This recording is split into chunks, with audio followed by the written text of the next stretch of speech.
2023년 일본의 쌀값이 슬쩍 오르나 싶더니 2024년엔 일부 마트에서 쌀을 사려고 해도 없을 정도로 공급난이 발생했죠. 주식이 쌀인 일본에서는 큰 충격이었습니다. 이에 대해 에도다쿠 전 농림수산대신의 발언이 화제가 되고 있습니다. 米は買ったことありません、正直言って。支援者の方々がたくさん米をくださるんでですね、もうまさに売るほどあるなと、私の家の貯水銀行には。大変なんですよ、米もらうっていうのも。わざとじゃないんでしょうけども、いろんなものが混じってます。いろんなものが。 이로 인해 일본에서 난리가 났습니다. 야당은 물론 국민들 사이에서 물러나라는 요구가 빗발쳤죠. 물론 에토는 결과를 내보이겠다면서 버텼고 이시바도 유임을 하겠다고 했지만 지금 일본은 자민당이 과반이 못되죠. 야당이 에토 대신에 대한 불신임안을 제출하려고 하자 탄핵당하기 전에 에토 대신이 뒤늦게 살펴내면서 일은 일단락되었습니다. 급속도로 추락한 내각의 지지율과 함께요. 사실 어떤 형태로든 변명을 할 거라 생각은 했어요. 그런데 이건 너무 상식밖이죠. 왜 그는 이렇게 자폭했을까요? 이는 일본 농정의 뿌리 깊은 구조 문제, 나아가 일본의 왜곡된 정치 시스템의 문제점이 응축된 발언이기도 합니다. 이번엔 왜 이 사람이 이런 말을 했는지, 그리고 자민당이 이를 어떻게 해결하는지를 일본 정치 시스템을 바탕으로 돌아보려고 해요.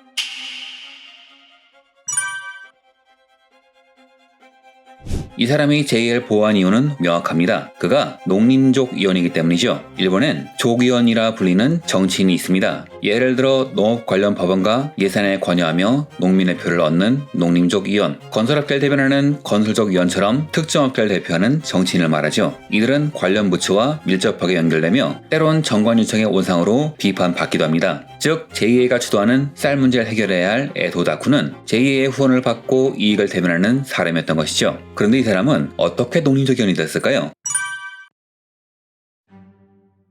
일본 정치의 특성을 들자면 지역 대표성과 세습, 그리고 계파 정치를 들 수 있습니다. 각 지역에서 출마한 국회의원은 지역의 이익을 대표하고 이익을 잘 대표했다면 국회의원의 세습도 가능하죠. 그리고 세습된 사람들이 각자의 이익을 맞춰 계파를 만들고 계파가 공천은 물론 총리 선출에 영향력을 행사합니다. 우선 계파 이야기는 나중에 하기라고요. 여하튼 지역이 중요하기에 자민당에게 농촌은 중요합니다. 오랫동안 탄탄한 지지 기반이기도 했고 현재 자민당을 지지하는 비중이 높은 것도 농촌 지역이며 쌀을 많이 생산하는 도쿠와 규슈, 호쿠리쿠 지방에서는 농협, JA와 자민당의 관계가 선거의 승패를 좌우하기도 하죠. JA는 농업 자재 공급과 판로 확보, 금융 서비스까지 책임지는 존재로 지역 농업의 필수적인 인프라지만 동시에 유력한 로비 단체이기도 합니다. 자민당은 JA의 조직표를 바탕으로 농업 예산을 확충하고 JA를 통해 농가에 보조금을 풀었죠. 돈은 국가가 주지만 이를 시행하는 것이 JA이니 농가에서 영향력이 막강할 수밖에 없습니다. 그리고 쌀의 생산량을 일부러 줄이는 간반 정책 등을 통해 농가의 이익을 지켜야 했죠. 즉 세금을 풀어 표를 사들인 겁니다. 최근엔 정치가들이 JA에 의존하는 비중도 높아졌고 아베 내각 때 농업은 물론 국가 감시 장치를 죄다 민영화해버리기도 해서 2023년부터는 쌀의 가격이 통일을 벗어나 조금씩 올라가고 있었죠. 그러다 2024년 알 수 없는 이유로 시장의 쌀이 줄어드는 바람에 쌀값이 폭등하여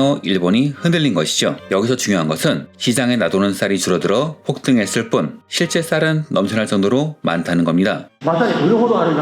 즉 에도다쿠는 어떤 의미에선 사실을 말한 겁니다. 쌀은 많이 있죠. 다만 국민들에게 가지 않을 뿐, 즉 일본 국민들이 분노한 진짜 이유는 쌀이 많다면 풀어야 하는 게 네가 할 일인데 쌀이 많은데 무슨 문제냐고 주워 삼키는 게 말이 되느냐 란 이야기인 겁니다. 자, 그럼 여기서 문제. 이 사람은 왜 이렇게 자폭성 발언을 한 것일까요?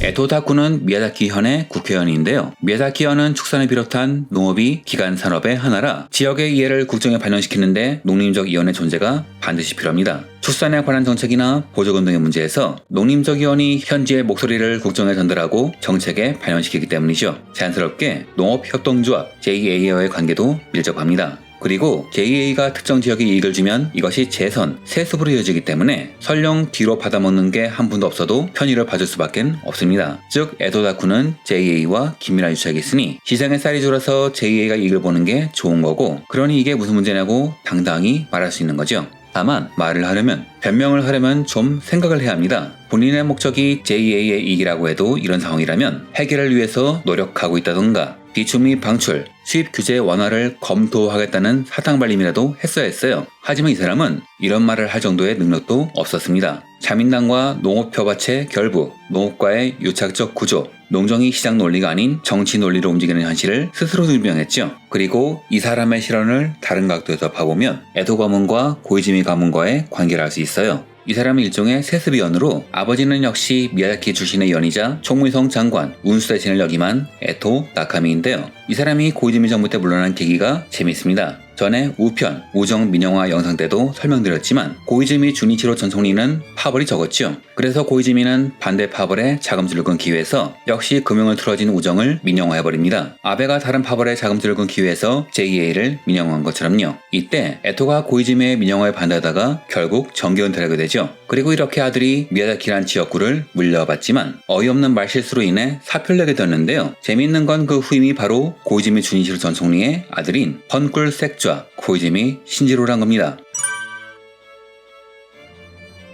고이즈미 신지로, 한국에선 펀꿀색자란 별명으로 알려진 인물이죠. 펀꿀색자란 별명의 유래는 이전의 기자회견에서 엉뚱한 대답을 하는 바람에 붙은 밈입니다. 결론부터 말씀드리면 고이즈미 신지로, 이하 신지로는 취임한 지 3일 만에 이 문제를 일단 해결했습니다. 저는 전에 영상에서 농촌은 일본 자민당 주류 파벌의 표밭이고 그 표밭을 이끄는 것이 JA인이 해결할 수 없다고 했죠. 그리고 이시바 총리도 파벌이 없기 때문에 미야자키를 쥐고 있는 에토를 쳐낼 수 없었던 것이고요. 하지만 신지로는 상황이 다릅니다. 신지로가 이 사태를 단기간에 해결할 수 있었던 것은 단지 서민 강간만이 아니라 그가 기존 농업계파와 거리를 둔 정치인이었기 때문입니다. 다시 말해 표밭을 유지하기 위해서 JA를 두둔할 필요가 없었던 것이죠. 그의 지역구는 요코스카인지라 군수산업, 방위산업 관련이라 모를까 농가 중심의 기존 계파와는 거리를 둔 인물이기도 하고 또한 지금 한일 양국에서 희화된 사람이라 그렇지 실은 굉장히 머리가 좋아요. 앞서 말씀드렸듯 에토 전농상이 우리 집에 쌀이 많다고 국민들을 놀리다가 물러날 정도로 일본의 세습 정치인들은 일반인과는 다른 가치관을 갖고 있죠. 쉽게 말해 싸가지가 없어요. 사람을 쳐도 얻어맞을 일이 없는 삶을 살다 보니 남한테 맞았을 때 얼마나 아픈지 모르는 겁니다. 하지만 신지로는 다르죠. 예전에 노토반도에서 지진이 일어났을 때도 정치인들이 거기 몰려가는 바람에 구조, 구호 활동에 차질이 있었는데 혼자서만 본인 지역구에서 모금함을 직접 들고 다니며 노토반도를 돕자고 호소할 정도로 이 사람은 인간의 감정, 서민의 반응에 대해서 민감하고 정확해요. 즉 자기가 어떤 상황인지 무슨 일을 해야 하는지 잘 안다는 거죠. 하지만 그는 여태까지 한직에서만 돌았는데요. 이유는 그가 주류 계파가 아니기 때문입니다. 그래서 지금 그가 새로운 농상으로 취임한 것이고요.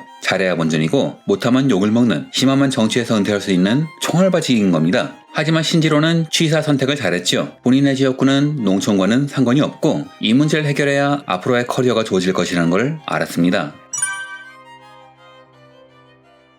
신지로는 이런 어려운 문제를 기존의 관례를 타파한 데서 시작했습니다. 에토가 농성일 때는 모든 쌀을 JA가 독점 입찰하게 만들었죠. 하지만 신지로는 유통업체인 라쿠텐 대표와 면담하는 장면을 연출하더니 이후 비축미를 무제한으로 풀겠다고 말합니다. 즉 JA의 움직인 거는 상관없이 다른 유통업체를 통해서 쌀을 무제한으로 풀겠다고 하는 거죠. 이후 직접 일본의 유통업체와 수의계약, 즉 본인이 직접 업체를 골라 계약을 맺어 쌀을 2,000원대에 팔게 했죠. 효과는 확실했습니다. 에토가 말실수하기 전까지 미디어는 쌀값 4-5천원대가 2, 4분기까지 이어질 거라 예측했지만 이런 식으로 신지로가 선수를 쳐버리는 바람에 JA는 일단 쌀 가격을 2,000엔, 은 아니고 세전 2,990엔으로 맞춰 풀기 시작했죠. 그럼 신지로의 개혁은 성공한 걸까요? 아니죠. 제가 앞에서 취사 선택을 잘했다고 했죠. 이 사건으로 인해 신지로의 주가는 크게 올랐습니다. 국민들 사이에서 말이죠. 하지만 일본 정치의 또 하나의 특성은 앞서 말씀드렸듯 계파 정치죠. 아무리 국민들에게 인기가 좋아도 계파에게 인기가 없으면 끝입니다.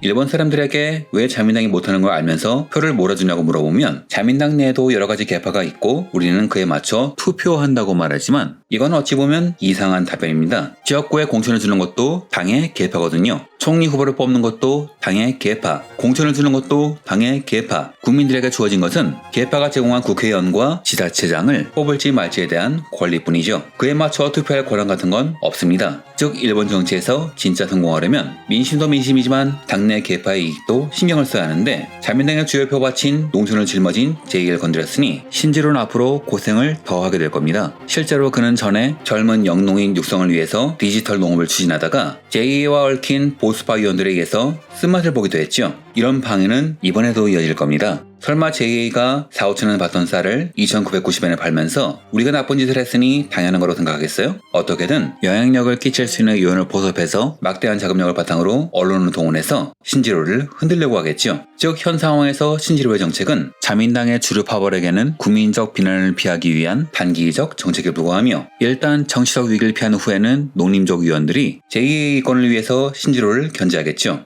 실제로 신지로가 주목받자 JA 계열 유통관계자는 원래 4월부터 쌀값이 내려가기 시작했다고 일축하지만 쌀값이 정상화되고 있다고 발언하고 광고까지 했던 그들이 이런 말을 해봐야 전혀 설득력이 없습니다. 즉 신지로가 갈 길은 아직도 멀다는 이야기입니다. 이렇게 일본 쌀 망언을 바탕으로 일본 정치의 특징을 돌아봤습니다. 정리하자면 일본 정치에는 세 가지 특징이 있습니다. 첫째, 지역 기반의 이해관계가 정치인을 지배한다는 점. 둘째, 세습과 족벌화가 구조적으로 용인된다는 점. 셋째, 이런 정치인들이 개파를 만들어 당의 공천과 정책을 좌우한다는 점입니다. 이런 구조 속에서 국민을 위한 정치가 이루어지긴 쉽지 않죠. 일본 정치가 진짜 변화하려면 신지로처럼 개파를 흔드는 정치인들이 더 많이 등장해야 합니다. 하지만 그런 사람이 총리가 되려면 개파의 지지를 얻어야 한다는 것이 일본 정치의 어려움이자 문제점이 아닌가 하네요. 이상으로 영상을 마칩니다. 시청해주셔서 감사합니다.